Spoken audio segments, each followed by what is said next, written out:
Sebab tu kalau Alphard, Camry, Estima, Velfire, Harrier memang akan ada lebih 100,000 kilometer, memang akan mengalami masalah minyak jadi kurang.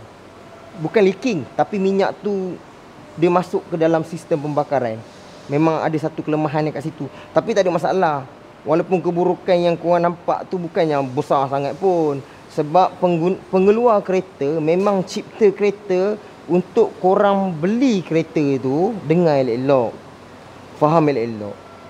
Pengeluar kereta besar-besar semua tu, Ford ke apa, Mazda ke, Toyota ke, Honda ke, Proton ke, Produa, sama je konsep dia. 5 tahun ataupun 100,000 kilometer. Selepas daripada 5 tahun dan juga 100,000 kilometer, kereta ni, enjin ni, bagai-bagai korang tengok ni, dia kena potong dua, timbang besi buruk. Itu tujuan mereka.